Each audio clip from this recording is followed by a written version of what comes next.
Development length क्या होती है? अगर डेवलपमेंट लेंथ ना प्रोवाइड करें तो क्या होगा? डेवलपमेंट लेंथ किन फैक्टर्स पर डिपेंड करती है?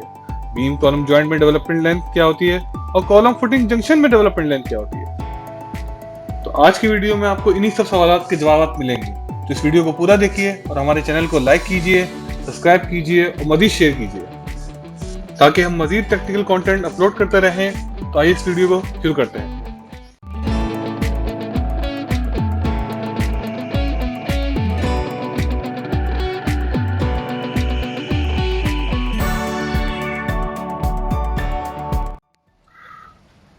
तो दोस्तों, डेवलपमेंट लेंथ क्या है? What is development length of bars? Development length of a bar can be defined as the minimum length of the bar which shall be projected or embedded into concrete beyond any section to develop its full strength. अब इसका क्या मतलब है? इसका मतलब है कि steel bar की लेंथ जो कॉलम में एम्बेड करे ताकि स्टील और कंक्रीट के दरमियान एक बॉन्ड डेवलप हो सके, उसे हम कहते हैं डेवलपमेंट लेंथ। आसान अल्फाज में कंक्रीट मेंबर्स को होल्ड करने के लिए हम डेवलपमेंट लेंथ प्रोवाइड करते हैं। जैसे हमारे पास अब ये एक बीम कॉलम जॉइंट है, ये कॉलम्स की बार्स हैं, ये बीम की बार्स हैं।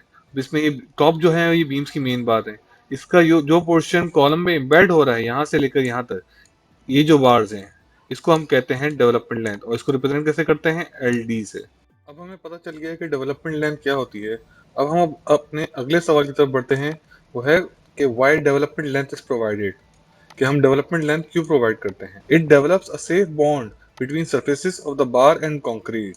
इसका क्या मतलब है कि जो कंक्रीट और आपकी रिफोर्समेंट है, ये आपकी रिफोर्समेंट है और ये जो कंक्रीट इसके अराउंड आएगी, इन दोनों के दरमियान एक बॉन्ड क्रिएट कर देगी। आगे क्या कहते हैं? To ensure that during ultimate loading condition any failure due to slippage of the reinforcement bar does not occur. इसका क्या मतलब है कि अगर हम यहाँ पर इस बीम पे लोड अप्लाई करें और लोड अप्लाई करने की सूरत में जब स्ट्रेसेस डेवलप होते हैं तो ये जो रिफोर्समेंट है ये स्लिप करके बाहर ना आ जाए, बल्कि इस एंकरिंग की वजह से अंदर ही रुक जाए ताकि ये डक्टाइल फेलियर हो, ब्रिटल फेलियर ना हो। Further development length is provided for smooth transferring of the stresses developed in any section two adjoining section. ये भी वही चीज है कि आपने स्ट्रेसेस को ट्रांसफर करना है। जब मैं यहाँ बीम पे लोड लगाऊंगा तो इस बीम की रिफोर्समेंट पे स्ट्रेसेस आएंगे। इस स्ट्रेसेस को हमने अल्टीमेटली कॉलम पे ट्रांसफर करना होता है और कॉलम से फुटिंग्स पे। तो जब आपको स्ट्रेसेस ट्रांसफर करने तो आपको रिइंफोर्समेंट का कुछ पोर्शन कॉलम में एम्बेड करना पड़ता है ताकि उसके थ्रू ही वो ट्रैवल करे। तो इसीलिए डेवलपमेंट लेंथ प्रोवाइड की जाती है कि ये स्ट्रेसेस बीम से होते हुए कॉलम के अंदर ट्रांसफर हो जाए। अब हम बात करते हैं कि अगर हम डेवलपमेंट लेंथ प्रोवाइड ना करें तो क्या होगा। तो what will happen if you don't provide development length, या फिर हम डेवलपमेंट लेंथ रिक्वायर्ड अमाउंट से कम प्रोवाइड करें। तो due to non availability of development length, stresses will not transfer into adjoining sections and thus structure will fail due to slippage of joint before steel bars can yield ultimate loads। इसका क्या मतलब है कि अगर हम development length provide ना करें तो स्ट्रेसेस ट्रांसफर नहीं हो सकेंगे और फेलियर होगा जॉइंट्स पे। जैसे ये जॉइंट है, ये जॉइंट है, ये अपनी जगह से हिल गए हैं तो कॉलम अपनी जगह से हट गया, बीम्स अपनी जगह से। तो इसीलिए डेवलपमेंट लेंथ प्रोवाइड करना जरूरी है। इस केस में स्टील जो है वो होल्ड ही नहीं कर सकेगा अपनी जगह को और बीम स्लिप कर जाएगी। इसी तरह आसान अंदाज में कि the bars will not break first but the breakage will occur at joints and reinforcement will split away from concrete. इसको इस तरह से देखते हैं कि अगर ये मेरे पास एक बीम है जिसमें डेवलपमेंट लेंथ प्रोवाइड नहीं की गई, तो मैं जैसे ही यहाँ पर लोड लगाऊंगा तो मुझे यहाँ पर कोई एंकरेज नहीं मिलेगी इसको सपोर्ट करने के लिए। तो मेरी बीम और कॉलम का जो जॉइंट है वो कंक्रीट होल्ड नहीं कर सकेगी, यहाँ से कंक्रीट फेलियर हो जाएगा और बीम अपनी जगह से हिल जाएगी।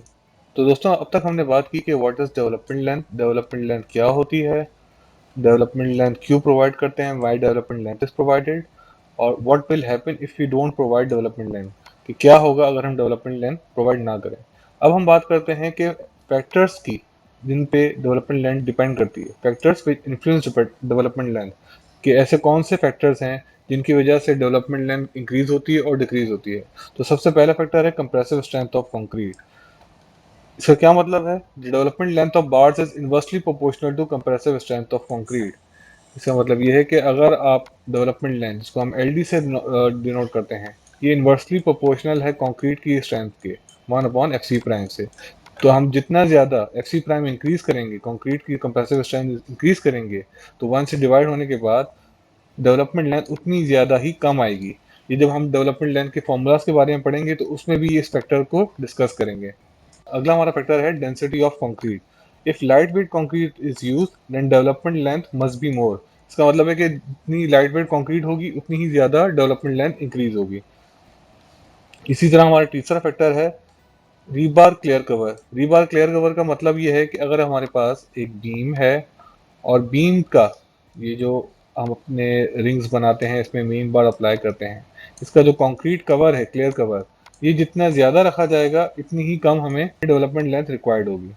चौथा फैक्टर है centre to centre rebar spacing. Bar centre to centre spacing is increase then rebar will have greater concrete cover available to resist horizontal splitting.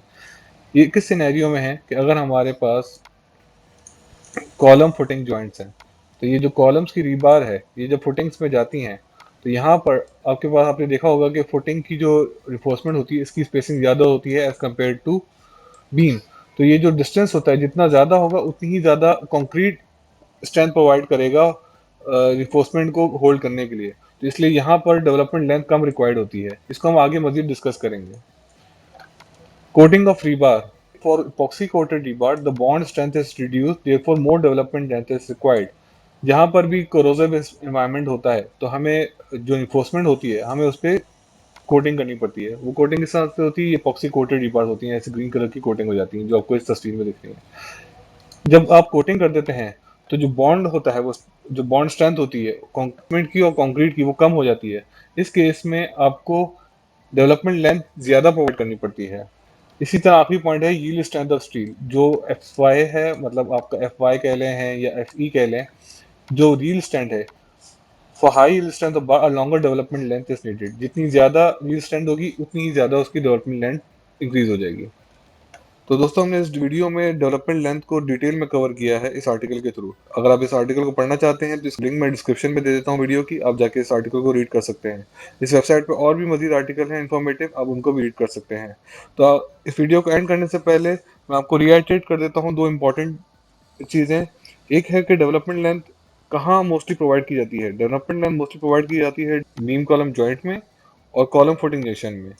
इसको डिटेल में इस तरह से देखते हैं कि अगर हमारे पास ये बीम कॉलम जॉइंट है, इसको रीहाइड्रेट कर रहा हूँ मैं कि ये मेन बार है आपकी बीम्स की, जो मेन बार्स कॉलम के अंदर एम्बेड हो रही हैं। जो पोर्शन कॉलम के अंदर आ रहा है मेन बार का, इसको हम कहते हैं development length in beam column joint. जो स्ट्रेसेस बीम के होते हैं उसको कॉलम के अंदर ट्रांसफर करी होती हैं। सिमिलरली जो बार्स कॉलम्स की वर्टिकल बार्स फुटिंग के अंदर इंड्यूस हो रही होती हैं स्ट्रेसेस ट्रांसफर करने के लिए कॉलम्स के फुटिंग के अंदर, तो इनको हम कहते हैं डेवलपमेंट लेंथ। और ये कंप्रेशन में डेवलपमेंट लेंथ होती है फुटिंग की। इसकी हमारी वीडियो डेवलपमेंट लेंथ के बारे में हम एंड करते हैं। अगर आप चाहते हैं कि हम आपको डेवलपमेंट लेंथ की calculation as per Indian standard 456 American standard ACI 318 के हिसाब से सिखाएं तो आप हमें कमेंट सेक्शन में बता सकते हैं।